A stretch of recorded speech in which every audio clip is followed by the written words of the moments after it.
जय हिंद दोस्तों, स्वागत है आपका अपने चैनल में। तो इससे के पहले क्लास में हम लोगों ने मौर्य काल से संबंधित बहुत सारे प्रश्नों को हल किया है। अगर आप लोगों ने वो वीडियो नहीं देखा है तो आप लोग प्लेलिस्ट में जाकर देख सकते हैं। उससे पहले भी 2 क्लास और करवा दिया गया है, तो आप लोग वहाँ से क्लास को डिटेल में और उसके बाद एमसीक्यू प्रश्नों को भी हल कर सकते हैं।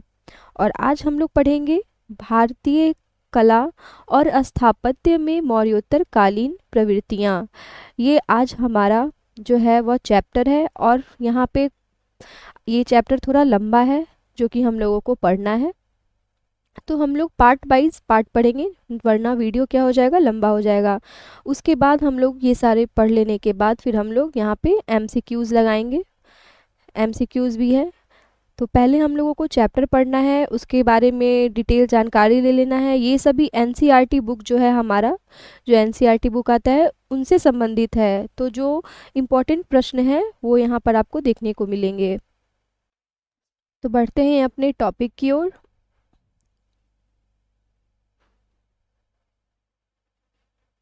पॉइंट बाय पॉइंट हम लोगों को क्या करना है, पढ़ना है, और कुछ जो इम्पोर्टेंट है उसको या तो नोट्स बना करके लिखे, वरना आप याद भी कर सकते हैं ऐसे ही। तो बढ़ते हैं। पहला है, दूसरी शताब्दी ईसा पूर्व से विभिन्न शासकों ने विशाल मौर्य साम्राज्य पर अपना नियंत्रण स्थापित किया।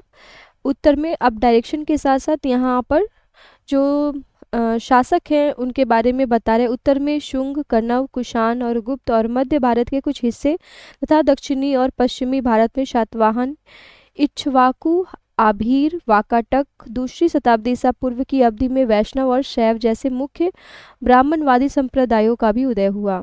यहाँ पे बताया जा रहा है, ये इसका क्या है, ऐतिहासिक संदर्भ है, जिसमें हम लोग जानते हैं कि मतलब ईसा पूर्व दूसरी शताब्दी में राजवंशों का उद्रेक, मतलब जो उदय हुआ था उसके क्षेत्र में आगे हम लोगों को जो पढ़ना है। उत्तर मध्य में शुंग, कण्व वंश जैसे देख रहे हैं आप लोग, गुप्त राजवंश। दक्षिण में शातवाहन, इक्ष्वाकु, अबीरा, वाकाटक, ये सभी राजवंश क्या है, इन सभी चीज़ में शामिल है।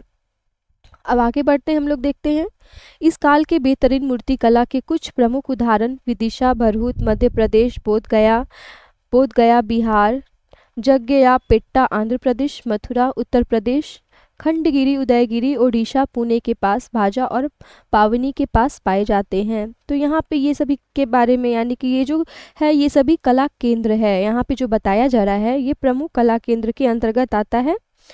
अब आगे देखते हैं भरहुत, यानी अब भरहुत के बारे में जानना है कि यह क्या है। तो भरहुत में कथा पैनल कम पात्रों के साथ दिखाए जाते हैं, लेकिन जैसे जैसे कथा बढ़ती है कहानी में मुख्य पात्र के अलावा अन्य लोग भी चित्रित स्थान में दिखाई देने लगते हैं। यानी कि बताया जा रहा है कि यहाँ पर क्या है, पैनल में कम पात्र के साथ दिखाए गए हैं, यानी कि कम चीज़ में पात्रों में दिखाया गया है कहानी सुनकर जो है। लेकिन कहानियाँ जैसे जैसे आगे बढ़ते जाती है वैसे वैसे यहाँ पे क्या होता है, वैसे वैसे यहाँ पे चित्र आपको बढ़ते हुए देखने को मिलते हैं। कभी कभी एक भौगोलिक स्थान पर एक से अधिक घटनाओं को चित्र साथ में जोड़ दिया जाता है, या चित्र स्थान में केवल एक ही मुख्य घटना को दर्शाया जाता है। मूर्तिकारों द्वारा स्थान की उपलब्धता का अधिकतम उपयोग किया जाता है। अब वहाँ पे मूर्तिकार का सबसे यहाँ पर क्या है, अच्छा बताया गया है क्या, कि मूर्तिकार का जो है स्थान वह अधिकतम उपयोग है। अब है आगे, कथाओं में मुड़े हुए हाथों के साथ साथ यक्ष और यक्षिनियों की एकल आकृतियां को छाती से चिपकाया हुआ दिखाया गया है। अब यहाँ पे यक्ष यक्षिनियों का जो आप देख रहे हैं यहाँ पे फोटो, इसमें क्लियर इमेज नहीं आएगा, आप लोग गूगल पे भी सर्च कर सकते हैं। अगर आप लोगों को ये देखना है तो गूगल पे भी सर्च करके यहाँ पे आप लोग इस चीज़ को देख सकते हैं। वो क्या है, एकल आकृतियों से क्या है, मतलब जो एकल आकृति बनाया गया है वो छाती से चिपका हुआ दिखाया गया है। लेकिन कुछ मामलों में विशेष रूप के बाद के समय में हाथों को छाती के विरुद्ध प्राकृतिक प्रक्षेपण के साथ दिखाया जाता है। ऐसे उदाहरण बताते हैं कि कैसे सामूहिक स्तर पर काम करने वाले कारीगरों की नक्काशी की विधि समझनी पड़ी। मतलब अब इस तरह का जो यहाँ पर बनाया गया है ये मूर्ति, इन लोग इस सभी को भी नक्काशी करने के लिए पहले चित्र बनाना पड़ता है, उसके बाद उसको गढ़ना पड़ता है। तो इन सभी में क्या होता है, जो नक्काशीकार और जो कारीगर होते हैं उन सभी को ये सब चीज़ को क्या करना पड़ता है, पहले समझना होता है। आगे देखते हैं आगे के पॉइंट को। प्रारंभ में पत्थर के स्लैब की सतह को तैयार करना मुख्य चिंता का विषय प्रतीत होता है। बाद में मानव शरीर और अन्य आकृतियां गढ़ी गई। यानी कि यहाँ पे बताया जा रहा है जो पत्थर के स्लैब हैं उनकी सतह को पहले तैयार किया गया, लेकिन फिर बाद में तैयार करने के बाद चिंता का विषय है कि बाद में जो मानव शरीर है उनकी जो आकृतियां हैं वो किस प्रकार से गढ़ी जाए। चित्र की सतह पर उथली नक्काशी के कारण हाथों और पैरों का प्रक्षेपण संभव नहीं था, इसलिए हाथ मुड़े हुए थे और पैर की अजीब स्थिति थी। अब यहाँ पर उथली नक्काशी को लेकर मानव रूप की अधिक प्रकृति जो है वो गहरी नक्काशी तक का जो है, हाँ यहाँ पर आपको विकास क्या होगा देखने को मिलेगा। आगे है शरीर और भुजाओं के सामान्य अकरन जैसी होती है, लेकिन धीरे धीरे गहरी नक्काशी स्पष्ट मात्रा और मानव और जानवरों के शरीर के बहुत ही प्राकृतिक प्रतिनिधित्व वाली छवियां बनकर इस तरह के दृश्य स्वरूप को संशोधित किया गया।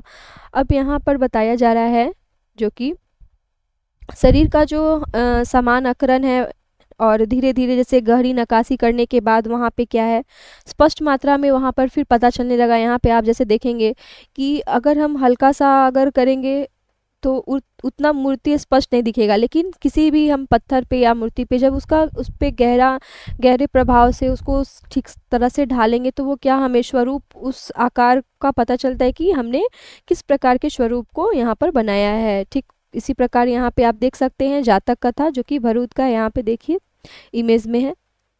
आगे है भरूच बोध गया सांची स्तूप दो और जगह पेट की मूर्तियां इसके अच्छे उदाहरण है। अब यहाँ पे यह उदाहरण के तौर पे बताया जा रहा है कि जो जातक कथाएं हैं, जो शिल्पकार जो है मतलब जातक कथा का मतलब क्या होता है, बुद्ध के पूर्व जन्मों की कथा जो है उसको हम लोग जातक कथा बोलते हैं, जो कि पत्थर पर कैसे उकेरा गया है ये सभी है।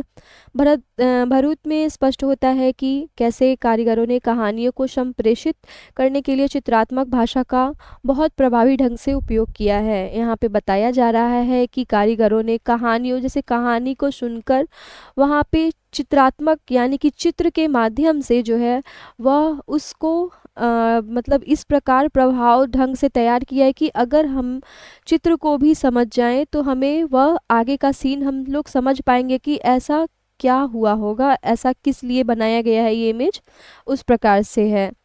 ऐसी ही एक कथा में रानी माया देवी सिद्धार्थ गौतम की माँ के सपने में एक हाथी को उतरते हुए दिखाया गया है। रानी को बिस्तर पर लेटे हुए दिखाया गया है, जबकि शीर्ष पर एक हाथी को रानी माया देवी के गर्भ की ओर जाते हुए दिखाया गया है। जैसे रुरु जातक का चित्रण जहाँ बोधिसत्व हिरण अपनी पीठ पर एक व्यक्ति को बचा रहा है, उसी चित्र में दूसरी घटना में राजा को अपनी सेना के साथ खड़ा दिखाया गया है और वह हिरण पर तीर चलाने वाला है, और जिस व्यक्ति को हिरण ने बचाया था उससे भी राजा के साथ हिरण पर उंगली उठाते हुए दिखाया गया है। अब यहाँ पे क्या बात किया जा रहा है, मतलब जो ये कहानी है उसको दृश्य के माध्यम से यानी कि चित्र के माध्यम से हम लोग कैसे समझेंगे। जो कारीगरों ने पत्थर पर जो मूर्ति को गढ़ा है वो इस प्रकार से हम लोग दृश्य के माध्यम से हम लोग क्या कर रहे हैं जान रहे हैं। आगे देखते हैं। कहानी के अनुसार उस आदमी ने हिरण को बचाने के बाद उसमें वादा किया कि वह उसकी पहचान किसी को नहीं बताएगा, लेकिन जब राजा हिरण की पहचान बताने पर पुरस्कार की घोषणा करता है तो वह विरोधी हो जाता है और राजा को उसी जंगल में ले जाता है जहाँ उसने हिरण को देखा था। ऐसी जातक कथाएं स्तूप सजावट का हिस्सा बन गई हैं और इस प्रकार की जो कहानियां हैं बताया जा रहा है यह कि जो स्तूप बनवाए जाते थे, ऐसी जो जातक कहानियां हैं वह सजावट के रूप में वहां पर दर्शाया गया है। इस प्रकार की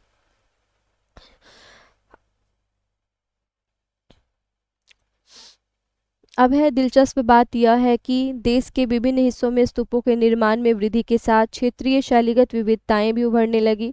भरूच में मिली कुछ मूर्तियां भारतीय संग्रहालय कोलकाता में प्रदर्शित है। अब यहाँ पर ये भी इम्पोर्टेंट प्रश्न हो जाते हैं कि भारतीय संग्रहालय में जो भरूच से रिलेटेड है वो कौन से किस संग्रहालय में है, या फिर कोलकाता भारतीय संग्रहालय कोलकाता में कहाँ की मूर्तियाँ पाई गई है। इन सभी ऐसे इस प्रकार के प्रश्नों को अधिकतर एग्जाम में पूछा जाता है। मूर्तिकला विकास का अगला चरण सांची स्तूप वन मथुरा और आंध्र प्रदेश गुंटूर जिला में वेंगी में शैलीगत प्रगति उल्लेखनीय है। अब यहाँ पे स्तूप वन मथुरा आंध्र प्रदेश, इन सभी के बारे में अब हम लोगों को क्या करना है, पढ़ना है। आगे हम लोग यहाँ पे देखते हैं, ये देखिए यहाँ पे स्तूप का है, यहाँ पे बताया गया है। अब है हमारा यहाँ पे सांची के स्तूप वन में ऊपरी और निचला प्रदक्षिणा पथ या परिक्रमा पथ है। अब यहाँ पे देख सकते हैं परिदक्षिणा और परिक्रमा क्या है, यहाँ पे पथ बताया जा रहा है। इसमें खूबसूरती से सजाए गए 4 तोरण हैं। अब यहाँ पे बात किया जा रहा है ये जो स्तूप है इसमें खूबसूरती से सजाए गए कौन से हैं, 4 तोरण हैं जो बुद्ध और जातक के जीवन की विभिन्न घटनाएं एवं चित्र पूरे स्थान को भर देती है। यानी कि बुद्ध और जो जातक कथाएं हैं जीवन की, वह चित्रण वहाँ पे घटनाओं के तौर पे वहाँ पे क्या किया गया है, उकेरा गया है। मुद्रा का चित्रण स्वाभाविक है तथा शरीर में कठोरता नहीं है, छवियां गतिशील है। इनकी नक्काशी तकनीक भरूच से अधिक उन्नत प्रतीत होती है। सांची स्तूप वन में आख्यान अधिक विस्तृत हो जाते हैं। हालांकि स्वप्न प्रकरण का चित्रण बहुत सरल है, जिसमें शीर्ष पर रानी और हाथी की छवि लेटी हुई दिखाई देती है। कुशीनारा की घेराबंदी, बुद्ध की कपिल वस्तु यात्रा, अशोक की ग्राम स्तूप की यात्रा जैसे ऐतिहासिक आख्यान काफ़ी विवरण के साथ उकेरे गए हैं। अब यहाँ पे आकृतियों का जो चित्रण है वह स्वाभाविक है और शरीर में कठोरता नहीं है, इस प्रकार से यहाँ पे क्या किया गया है, दर्शाया गया है। और यहाँ की नक्काशी तकनीक बहुत से अधिक उन्नत के बारे में यहाँ पे बताया जा रहा है। और जैसे कि बताया गया है कि बुद्ध की यात्रा से लेकर के अशोक के जो स्तूप की यात्रा है उसका भी यहाँ पे मतलब व्याख्या के रूप में मतलब विवरण ऐसा इस तरह से बताया गया है कि भरूच से जो स्तूप का है काल तक पहुँचने में यहाँ पर काफ़ी मेहनत और काफ़ी स्पष्ट रूप से यहाँ पे क्या किया गया है, अच्छे रूप में दिखाया गया है। आगे हम पढ़ेंगे मथुरा, सारनाथ और गांधार कला शैली।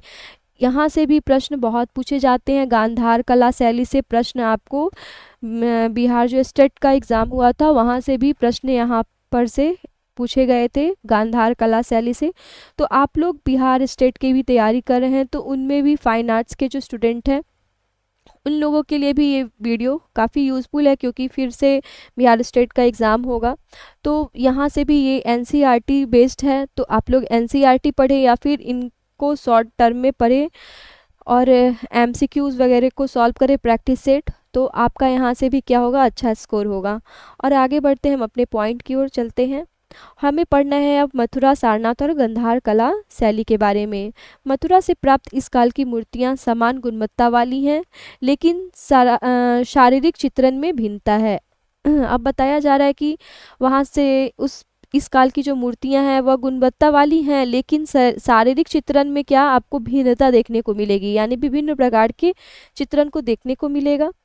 पहली शताब्दी ईस्वी के बाद, यानी कि पहली शताब्दी ईस्वी के बाद गांधार अब पाकिस्तान में है, जो कि बताया जा रहा है। अब पाकिस्तान में आपको गांधार देखने को मिलेगा। उत्तरी भारत में मथुरा और आंध्र प्रदेश में वेगी कला शैली के महत्वपूर्ण केंद्र के रूप में उभरे। बुद्ध का प्रतीकात्मक रूप में मथुरा और गांधार में मानव रूप मिला है। अब यहाँ पे ये भी प्रश्न इम्पोर्टेंट बन जाता है कि किस काल में मिला है आपको, कहाँ पे, तो मानव रूप वाला मिला है तो मथुरा और गांधार हो जाएगा। गांधार की मूर्तिकला परंपरा में बैक्ट्रिया, पार्थिया और स्थानीय गांधार परंपरा का संगम था। यहाँ पे ये भी प्रश्न इम्पोर्टेंट बन जाता है कि कौन सा परंपरा था या फिर किस संगम काल में था। तो इस प्रकार के प्रश्न अधिकतर एग्ज़ामों में आपको देखने को मिलेंगे। ये सब काफ़ी इम्पोर्टेंट प्रश्न है जो कि अगर ज़्यादा अगर अंदर से पूछता है अगर एग्ज़ाम में, तो आप लोगों को ऐसे ही टाइप के क्वेश्चन आपको देखने को मिलेंगे। आगे है, मथुरा में स्थानीय मूर्तिकला परंपरा इतनी मजबूत हो गई कि यह परंपरा उत्तरी भारत के हिस्सों में फैल गई। अब कोई भी चीज़ अगर मजबूत हो जाता है तो उसका टिकाऊ क्या होता है, ज़्यादा होता है, और वो ज़्यादा होने के कारण क्या होता है, काफ़ी दिनों तक चलता है। तो इस प्रकार से ये जो कला है, जो मतलब ये काफ़ी ज़्यादा मजबूत हो गया था, तो यह उस स्थान से लेकर कई स्थानों तक क्या होगा, अगर आगे फैलेगा। तो यह उत्तरी भारत के अन्य हिस्सों में काफ़ी जगह में यहाँ पर आपको देखने को मिलेगा। इस संबंध में सबसे अच्छे उदाहरण पंजाब के संघोल में पाई गई स्तूप मूर्तियाँ हैं। अब यहाँ पे उदाहरण के साथ बताया जा रहा है कि जो पंजाब के संघोल हैं, यानी जो संघोल जगह है, वहाँ पे जो स्तूप में मूर्तियाँ पाई गई हैं, यह इसका क्या है, सबसे अच्छा उदाहरण है। मथुरा में बुद्ध की मूर्ति पहले की यक्ष मूर्तियों की तर्ज पर बनाई गई है, जबकि गांधार में इसमें हेलेनिस्टिक विशेषताएं शामिल हैं। यहाँ पर भी आपको देखने को मिलेगा, दो अलग अलग बातें यहाँ पे बताई जा रही हैं, जो कि मथुरा में बुद्ध मूर्ति के पहले यानी कि पहले पे बताई जा रही है कि यक्ष मूर्तियों की तर्ज पर बनाई गई थी, लेकिन गांधार में, यहाँ पे गांधार का है, गांधार में हेलेनिस्टिक विशेषताएं क्या है, यहाँ पे शामिल हैं। आरंभिक जैन तीर्थंकरों की प्रतिमाएं और राजाओं के चित्र विशेष रूप से बिना सिर वाले कनिष्क के चित्र में भी मथुरा में पाए गए हैं। अब हम लोगों ने पिछले क्लास में पढ़ा था, पिछले क्लास में हम लोगों ने पढ़ा था कि कनिष्क का जो हम लोग इमेज के तौर पे भी देखा था कि यहाँ पे क्या थे, बिना सिर वाले जो हैं वह ये मूर्ति थे, जो कि आरंभिक जैन तीर्थंकरों की प्रतिमाएं और मथुरा में पाए गए। इस प्रकार से आपको यहाँ पर देखने को मिलेंगे। अब आगे है, वैष्णव और शैव मुख्य रूप से लिंग और मुखलिंग संप्रदायों की मूर्तियां भी मथुरा में पाई गई हैं। यहाँ पर ये भी आपका इम्पोर्टेंट प्रश्न बन जाता है कि मूर्तियाँ किस वैष्णव और शैव धर्म संप्रदायों की मूर्तियाँ कौन कौन से स्थानों में पाई गई हैं, ऑप्शन दे देगा। तो यहाँ पे मथुरा में क्या मिला है आपको, वैष्णव और शैव धर्म से संप्रदायों से संबंधित आपको मूर्तियां देखने को मिलेगा। विष्णु और शिव की मूर्तियां उनके आयुधों हथियारों द्वारा दर्शाई जाती है। दूसरी शताब्दी ईसा पूर्व में आकर मथुरा की मूर्तियां कामुक एवं मांसल हो जाती है।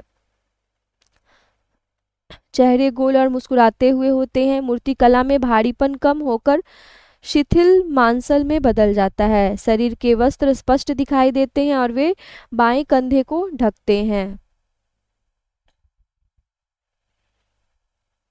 चौथी शताब्दी में यह चलन जारी रहा, लेकिन चौथी शताब्दी के अंत में व्यापकता और मांसलता और कम हो गई। पांचवी और छठी शताब्दी में पर्दे का आकार और भी कम हो गया। बुद्ध की छवियों के वस्त्रों में पारदर्शी गुणवत्ता स्पष्ट है। इस काल में उत्तर भारत में मूर्तिकला की दो महत्वपूर्ण शैलियां ध्यान देने योग्य है। आगे बात की जाए तो पारंपरिक केंद्र जो है वो मथुरा मुख्य कला स्थल बना रहा। यहाँ पे है जो पारंपरिक केंद्र है वो मथुरा मुख्य क्या बना है, कला स्थल बना रहा है, जबकि सारनाथ और कौशाम्बी भी कला के महत्वपूर्ण केंद्र के रूप में उभरे थे। पारंपरिक केंद्र की बात की जाए तो मथुरा, और यहाँ पे सारनाथ और कौशाम्बी जो है वह महत्वपूर्ण क्या है, केंद्र के रूप में यहाँ पे उस टाइम उभरा था। सारनाथ में कई बुद्ध प्रतिमाओं में दो कंधों को ढकने वाला सादा पारदर्शी आवरण है और सिर के चारों ओर के प्रभामंडल में बहुत कम अलंकरण है, जबकि मथुरा की बुद्ध प्रतिमाओं में बुद्ध की प्रतिमाओं में आवरण की परतों को दर्शाया गया है और सिर के चारों ओर के प्रभामंडल को प्रचुर मात्रा में सजाया गया है।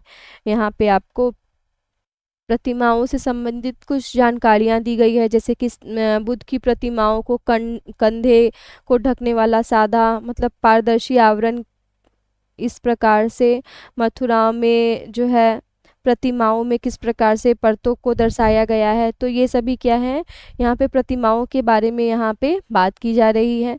आगे है प्रारंभिक मूर्तियों की विशेषताओं का अध्ययन करने के लिए कोई व्यक्ति मथुरा, सारनाथ, वाराणसी, नई दिल्ली, चेन्नई, अमरावती आदि के संग्रहालयों का दौरा कर सकते हैं। अब यहाँ पे है कि अगर आपको इन विशेषताओं का अध्ययन करना है, आपको डीपली अगर जानना है, किसी चीज़ के बारे में जानकारी लेना है, तो आप लोग अगर यहाँ पर जैसे बताया गया है कि मथुरा, सारनाथ, वाराणसी, यहाँ पर इन जगह का दौरा कर सकते हैं संग्रहालयों में, तो आप लोग इन चीज़ों को अपने आंखों से अच्छे से सामने टू सामने आप लोग देख सकते हैं, तो आप लोगों को क्या होगा, पता चलेगा। अब है आगे हमारा टॉपिक है दक्षिण भारत के बौद्ध स्मारक। अब स्मारक के बारे में हम लोगों को पढ़ना है। आंध्र प्रदेश के वेंगी में कई स्तूप स्थल हैं, जैसे जग्गेपेट्टा, अमरावती, भट्टी प्रोलू और नागा अर्जुन कोंडा। जैसे कि हम लोगों को ये जो है एग्जाम्पल्स उनको याद करके रखना है कि दक्षिण भारत के जो बौद्ध स्मारक हैं, ये सभी हम लोगों को याद करके रखना है, क्योंकि ये इम्पॉर्टेंट है। आगे आपको एमसीक्यूज़ में भी अगर कहीं आपको देखने को मिले तो यह कहाँ है, तो आंध्र प्रदेश के वेंगी में है, ठीक है ना, जैसे आपको यहाँ पे दिख गए हैं। अब आगे देखते हैं, अमरावती में एक महाचैत्य है जहाँ कई मूर्तियाँ पाई गई हैं, जो अब चेन्नई संग्रहालय, अमरावती साइट संग्रहालय, राष्ट्रीय संग्रहालय नई दिल्ली और ब्रिटिश संग्रहालय लंदन में संरक्षित है। अब जैसा कि बताया जा रहा है कि जो अमरावती में एक महाचैत्य है, जो कि मूर्तियाँ ये सब रखा गया है, वो आपको इन्हीं स्थानों पर क्या की गई है, आपको देखने को मिलेगी। सांची स्तूप की तरह अमरावती स्तूप में एक वेदिका के भीतर प्रदक्षिणा पथ संलग्न है, जिस पर कई कथात्मक मूर्तियां चित्रित है। अब प्रदक्षिणा पथ हमने आपको सांची के स्तूप में दिखाया था, वहां पर से हम देख सकते हैं कि जो सांची की स्तूप की तरह अमरावती स्तूप में भी एक वेदिका के भीतर क्या बनाया गया है, प्रदक्षिणा पथ संलग्न है, जिस पर क्या है, कई कथात्मक मूर्तियां यहाँ पे भी क्या किया गया है, चित्रित किया गया है। गुंबददार स्तूप मूर्ति कला स्लैब से ढकी हुई है, जो एक अनूठी विशेषता है। अमरावती स्तूप का तोरण समय के साथ लुप्त हो गया है। यहाँ पे ये भी इम्पॉर्टेंट बन जाता है, क्योंकि वहाँ पे आप लोगों ने देखा था, पढ़ा था कि कितने तोरण थे, 4 तोरण थे। कहाँ पर, आप लोग हमें कमेंट में बताइएगा। इससे पहले हमने अभी आपको बताया है तोरण से संबंधित, और यहाँ पे अभी बात की जा रही है अमरावती स्तूप का तोरण के बारे में। यहाँ बुद्ध के जीवन की घटनाओं और जातक कथाओं को दर्शाया गया है। यद्यपि अमरावती स्तूप में 3वीं शताब्दी ईसा पूर्व में निर्माण गतिविधि के प्रमाण मिलते हैं, लेकिन इसका सबसे अच्छा विकास 1ली और 2री शताब्दी ईसा पूर्व में हुआ था। अब यहाँ पे बताया जा रहा है कि 3री शताब्दी ईसा पूर्व में निर्माण गतिविधि के प्रमाण मिले हैं, लेकिन जो अच्छा विकास हुआ था वह 1ली और 2री शताब्दी ईसा पूर्व में क्या हुआ था, ज़्यादा अच्छा विकास हुआ था 3री की भांति। सांची की तरह प्रारंभिक चरण में बुद्ध की मूर्तियां नहीं थी, लेकिन बाद के चरण के दौरान 2री और 3री शताब्दी ईसा पूर्व में बुद्ध की छवियां ड्रम, स्लैब और कई स्थानों में उकेरी गई। यानी कि पहले चरण में बुद्ध की जो छवियां हैं उनको नहीं उकेरा गया था, लेकिन बाद में क्या किया गया, वहाँ पे भी उकेरा गया है। आकृतियाँ विभिन्न मुद्राओं जैसे अर्ध पृष्ठ, पृष्ठ ललाट, अर्ध ललाट, पार्श्व आदि द्वारा निर्मित होता है। इस क्षेत्र की मूर्तियां में तीव्र भावनाओं वाली विशेषता है। आकृतियां पतली हैं, उनमें बहुत अधिक गतिशीलता है, शारीरिक त्रिभंग मुद्रा के साथ दिखाया गया है। मूर्तिकला संरचना सांची की तुलना में अधिक क्या है, जटिल है। अब यहाँ पे जो है वह गतिशीलता के बारे में बताया गया है। शारीरिक उनका ढांचा, मुद्रा किस प्रकार की मुद्रा से था, तो हमारा यहाँ पे मुद्रा भी देख सकते हैं, शरीर त्रिभंग मुद्रा के साथ दिखाया गया है। मुद्रा में संरचना जो है वह सांची की तुलना में क्या है, अधिक जटिल बताया गया है। मतलब कि जिस प्रकार से अगर हम लोग देखेंगे स्टार्टिंग से, तो विभिन्न प्रकार के हम लोगों को वहाँ पे मूर्तियों को देखना पड़ेगा। उनके ढांचों को हम लोग देखेंगे कि पहले की कुछ और थे, पहले पैर मुड़े हुए थे, हाथ मुड़े हुए थे, उसके बाद अच्छे से उकेरा नहीं गया था, गाढ़ा नकाशी हुआ, उसके बाद क्या हुए, अच्छे रूप में उभरे। अब यहाँ पे जटिल प्रक्रिया के बारे में बताया जा रहा है। आगे देखते हैं। मूर्ति कला में त्रिआयामी आकार और भूमिका के बावजूद रूप की स्पष्टता पर पूरा ध्यान दिया गया है। आख्यानों का बहुत बहुतायत से चित्रण किया गया है, जिनमें बुद्ध की जीवन की घटनाएं और जातक कहानियां क्या है शामिल हैं। बुद्ध के जन्म से संबंधित 4 घटनाओं को दिखाया गया है। अब यहाँ पे बात किया जा रहा है कि बुद्ध की जो जीवन है उनसे जो संबंधित घटनाओं हैं उनके बारे में यहाँ पे भी व्याख्या आपको देखने को मिलेगी। अब है जन्म की घटना के चित्रण में रानी को महिला परिचारिकाओं से घिरे बिस्तर पर लेटे हुए दिखाया गया है। रानी को दिखाया गया है जैसे कि चारों ओर से क्या किया गया है, बिस्तर पे घेरे हुए हैं। रचना के ऊपरी फ्रेम में रानी माया देवी के सपने में दिखाते हुए एक छोटे आकार के हाथी को उकेरा गया है। अब जो रानी माया देवी हैं उनकी माँ गौतम बुद्ध की माँ, उनको क्या किया गया है, उनका जो सपना हाथी का है वो छोटे आकार में क्या किया गया है, वह उकेरा हुआ दिखाया गया है। ये आख्यानों को चित्रित करने के विभिन्न तरीकों का प्रतिनिधित्व करते हैं। 3री शताब्दी ईसा पूर्व में नागार्जुन कोंडा की मूर्तियों में आकृतियों में जीवंतता कम हो जाती है। यहाँ पे यह है अमरावती की मूर्तियों की तुलना में नागार्जुन कोंडा के कलाकार शरीर की उभरी हुई सतहों का प्रभाव पैदा करने में कामयाब रहे, जो प्राकृतिक में विचारोत्तेजक है, बहुत अभिन्न दिखता है। यानी कि बताया जा रहा है यहाँ पे कि जो अमरावती की मूर्तियाँ आपको देखने को मिलेगा और नागार्जुन कोंडा के कलाकार, यानी कि दोनों की मूर्तियों को यहाँ पे क्या किया जा रहा है, तुलना किया जा रहा है। जो इन दोनों की मूर्तियों के कलाकार हैं उसमें डिफरेंस यह है कि जो भिन्न बात यह है कि शरीर की जो उभरी हुई सतह है वह किस प्रकार से मतलब आपको भिन्न है, जो प्रकृति दोनों के मूर्तियों में दिख रहा है, जो प्रभाव दिख रहा है वह आप लोग यहाँ पे नागार्जुन कोंडा और अमरावती जैसे मूर्तियों में देख सकते हैं। स्वतंत्र बुद्ध प्रतिमाएं आंध्र प्रदेश के अमरावती, यानी कि जो आंध्र प्रदेश के अमरावती में है बुद्ध की प्रतिमाएं नागार्जुन कोंडा में भी क्या है पाई जाती हैं। एलुरु जिले में एक चट्टान को काटकर बनाया गया गुफा स्थल गुंटापल्ले है। ईसा पूर्व 2री शताब्दी के छोटे अर्धवृत्ताकार और गोलाकार चैत्य हॉल की खुदाई की गई है। दूसरा महत्वपूर्ण स्थल जहां चट्टानों को काटकर बनाए गए स्तूपों की खुदाई की गई है वह विशाखापट्टनम के साथ अन्ना का पल्ले है। जो विशाखापट्टनम के पास अन्ना का पल्ले है वहाँ पे आपको क्या दिखाया गया है कि यहाँ पर चट्टानों को काटकर स्तूप की क्या की गई है, खुदाई की गई है। कर्नाटक में गुलबर्गा जिले में शंति अब तक उत्खनन किया गया सबसे बड़ा स्तूप स्थल है। तो ये भी इम्पोर्टेंट प्रश्न बन जाएगा कि जो कर्नाटक में गुलबर्गा जिले में, ये भी पूछ सकता है कि किस जिले में है, तो कर्नाटक में गुलबर्गा जिले में जो है शन्नति अब उत्खनन किया गया है, जो कि सबसे बड़ा क्या है स्तूप स्थल है। इसमें अमरावती की तरह एक स्तूप भी है जिसे मूर्तिकला से सजाया गया है। आगे बात किया जाए तो बड़ी संख्या में स्तूपों के निर्माण का मतलब यह नहीं है कि वहाँ कोई संरचित मंदिर या विहार या चैत्य नहीं थे। यानी कि यहाँ पे बताया जा रहा है कि बड़ी संख्याओं में मिलने के कारण यह भी नहीं है कि वहाँ पर मतलब अच्छे रूप में बनाया ना गया हो या फिर मंदिर ना हो या फिर घूमने का जगह ना हो या फिर वहाँ पे मंदिर ना हो, ऐसा नहीं है। हमें साक्ष्य तो मिले हैं लेकिन कोई संरचित चैत्य या विहार नहीं बचा। महत्वपूर्ण संरचित विहारों में सांची की अर्धवृत्ताकार चैत्य संरचना यानी चैत्य मंदिर 18 का उल्लेख किया जा सकता है, जो एक साधारण तीर्थ मंदिर है जिसके सामने खंबे और पीछे एक हॉल है।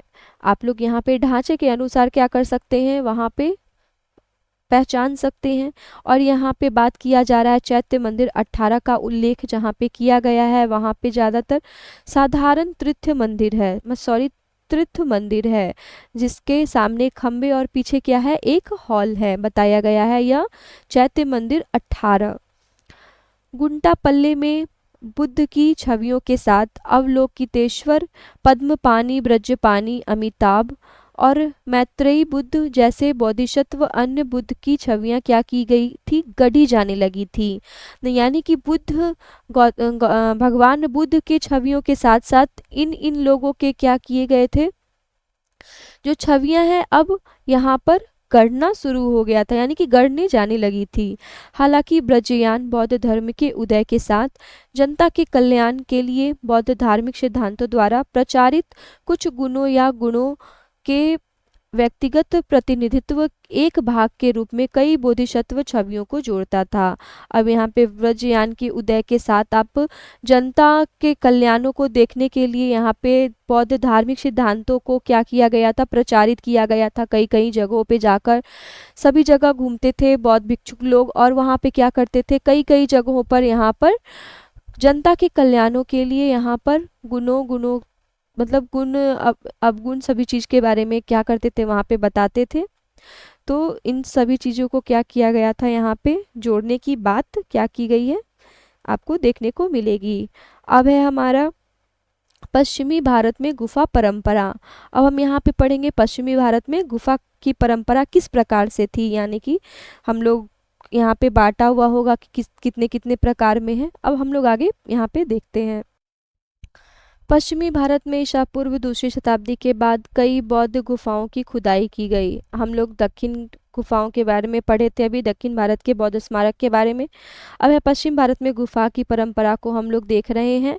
तो मुख्य रूप से 3 वास्तुशिल्प प्रकारों को क्रियान्वित किया गया है यहाँ पे। अब किस प्रकार से है वो देखेंगे। प्रकार यहाँ पर पहला बताया जा रहा है, अर्धवृत्ताकार मेहराब छत वाले चैत्य हॉल यानी अजंता पित्तलखोरा भाजा में पाए गए हैं। आपको यहाँ पे देखने को मिलेगा अर्धवृत्ताकार जो है वास्तुशिल्पकारों के द्वारा जो बनाया गया है वह चैत्य हॉल अजंता में पित्तलखोरा भाजा में क्या किए गए हैं, पाए गए हैं। अब साइल वॉल्ड रूफ स्तंभ रहित हॉल या महाराष्ट्र के थाना और नादसुर में पाया गया है। और पीछे की ओर एक गोलाकार कक्ष के साथ सपाट छत वाला चतुर्भुज हॉल महाराष्ट्र में कोंडीवाइट में पाया गया है। यानी कि ये जो है प्रश्न इम्पोर्टेंट है, आपको नाम के साथ यहाँ पे बताया जाएगा कि अर्धवृत्ताकार मेहराब वाले छत कहाँ पे पाए गए हैं, किन किन जगहों में पाए गए हैं। अपसाइल वॉल्ट रूफ स्तंभ कहाँ पाए गए हैं। इस प्रकार के प्रश्न आपको देखने को मिलेंगे। आगे बढ़ते हैं हम लोग। अब देखते हैं चैत्य हॉल के सामने एक खुले मोर्चे के साथ एक अर्ध गोलाकार चैत्य मेहराब की आकृतियां का प्रभुत्व है, जिसमें एक लकड़ी का मुखौटा है। यहाँ पे क्या है, लकड़ी का मुखौटा है। और कुछ मामले में कई प्रमुख चैत्य में मेहराब व खिड़की नहीं होती है। यानी कि जो बताया जा रहा है चैत्य जिसको पूजा बौद्ध धर्म में पूजा स्थल बताया जाता है, तो यह जो है मेहराब में यहाँ पे क्या बताया जा रहा है कि खिड़की नहीं होती थी। और जो उसके सामने खुले मोर्चे वो अर्धगोलाकार में आपको देखने को मिलेंगे। सभी चैत्य गुफाओं में पीछे की ओर में एक स्तूप होना आम बात है। यहाँ पे ये भी है कि सभी चैत्य गुफाओं में पीछे की ओर एक क्या होता था, स्तूप होना, यानी कि साधारण यहाँ पे बताया गया है, जो कि अक्सर जगहों पे ऐसा देखा गया है। पहली शताब्दी ईसा पूर्व में अपसाइडल वॉल्ट रूफ किस्म की मानक प्लान के कुछ संशोधन किए गए थे, जहां अजंता गुफा नंबर 9 की तरह हॉल आयताकार हो जाता है, जिसके अग्रभाग के रूप में पत्थर की स्क्रीन वाली दीवार होती है। यह बेडशा, नासिक, कार्ले और कन्हेरी में भी पाया जाता है। अब यहाँ पे है अब अजंता गुफा यहाँ पे बताया गया है पहली शताब्दी ईसा पूर्व में बात किया जा रहा है। यहाँ पे अजंता गुफा नंबर 9 हॉल की तरह आयताकार हो जाता है, जिसके अग्रभाग के रूप में एक पत्थर की स्क्रीन वाली दीवार होती है। यह बेडशा, नासिक, कार्ले और कन्हेरी में भी क्या किया गया है, पाया गया है। कई गुफा स्थलों के बाद की अवधि में मानक प्रथम प्रकार के चैत्य हॉल हैं। कार्ले में सबसे बड़े रॉक कट चैत्य हॉल की खुदाई की गई थी। यहाँ पर जो है सबसे बड़ा जो है खुदाई किया गया था, यह कार्ले में आपको देखने को मिलेगा। सबसे बड़े रॉक कट चैत्य हॉल का यहाँ पे क्या किया गया था, खुदाई किया गया था, जो कि चैत्य हॉल में आपको मानव पशु आकृतियों से क्या आपको सजाया हुआ देखने को मिलेगा।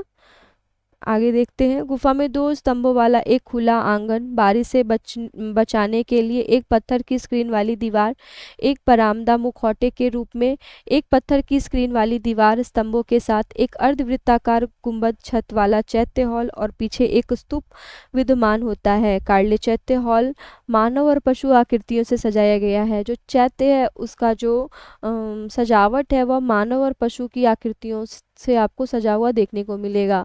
वे अपने निष्पादन में भारी हैं और चित्र स्थान में चलते हैं। कार्ले चैत्य की हॉल योजना और अधिक विस्तार कन्हेरी गुफा संख्या 3 में देखा जा सकता है। यानी कि इस चैत्य का आप लोग अधिक विस्तार कहाँ देखेंगे, किस गुफा में, तो कन्हेरी गुफा में आपको गुफा संख्या कौन से भी उसमें 3 में आपको देखने को मिलेगा।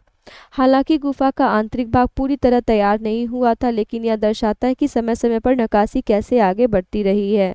इसके बाद कोणीय सपाट छत वाली किस्म सबसे पसंदीदा डिज़ाइन बन गई और कई स्थानों पर बड़े पैमाने पर पाई जाती हैं। आपको यह सभी क्या होंगे देखने को बड़े पैमाने पे देखने को मिले गए हैं। सभी गुफा स्थलों में विहार की खुदाई की गई है। विहार की योजनाओं में एक बरामदा, एक हॉल और हॉल की दीवारों के चारों ओर कक्ष शामिल हैं। कुछ महत्वपूर्ण विहार गुफा अजंता गुफा 12, बेदशा गुफा संख्या 11, नासिक गुफा संख्या 3, 10 और 17 है। प्रारंभिक विहार गुफाओं में से कई चैत्य, मेहराब और वेदिका डिजाइन जैसे आंतरिक सजावटी रूपांकनों से उकेरी गई है। और बात किया जाए तो गुफा के कक्ष द्वार नासिक गुफा संख्या 3, 10 और 17 में मुखौटा डिजाइन एक विशिष्ट उपलब्धि क्या है यहाँ पे आपको देखने को मिलेंगे। यानी कि यहाँ पर आपको बात किया जा रहा है स्पष्ट रूप से जो विहारों की योजना थी। बिहारों में योजना के रूप में एक बरामदा, हॉल, दीवारों के चारों ओर कक्ष शामिल। अजंता गुफा 12 से लेकर के आपको वेदशाखा गुफा 11, नासिक गुफा संख्या 3, 10 और ये सभी क्या आपको महत्वपूर्ण गुफाओं के बारे में यहाँ पे महत्वपूर्ण विहार गुफाओं के बारे में यहाँ पे आपको बताया जा रहा है। और कुछ सजावट जैसे कि आप कलात्मक सजावट के बारे में अगर इस पे हम जाएंगे तो विहार गुफाओं में जो चैत्य, मेहराब, वेदिका डिजाइन जैसे आंतरिक सजावट रूपांकनों में क्या किया गया था, यहाँ पे उकेरा गया था। नासिक में विहार गुफाओं की खुदाई के सामने खंभों पर जो शीर्ष है उसमें मानव आकृतियों को आपको यहाँ पे क्या किया गया है, आकृतियां देखने को मिलता है। यहाँ पे स्तूप की बाहरी दीवार पर उत्कीर्ण अमरावती, यानी यहाँ पे आप अमरावती का इमेज यहाँ पे देख सकते हैं कि किस प्रकार से यहाँ पर आपको बाहरी दीवार पर उत्कीर्ण किया गया है, यहाँ यानी कि इस ढांचे को बनाया गया है। तो आज हम लोग यहीं तक अपने क्लास को देखते हैं। उसके बाद हम लोग आगे अलोरा गुफा इन सभी बार को हम लोग देखेंगे, कन्हेरी गुफा, नागार्जुन गुफा, सांची के बारे में। और आगे हम लोग इसको 2 पार्टों में देखेंगे क्योंकि ये काफ़ी लंबा चैप्टर है, या फिर एक पार्ट में ही इस लंबा वीडियो करके आपको यहाँ पे दे दिया जाएगा एमसीक्यूज तौर पे। आप लोग ज़रूर बताइएगा कि आप लोगों को यह क्लास कैसा लगा। वीडियो के अंत तक बने रहने के लिए धन्यवाद। अगर वीडियो अच्छा लगे तो लाइक सब्सक्राइब ज़रूर कीजिएगा।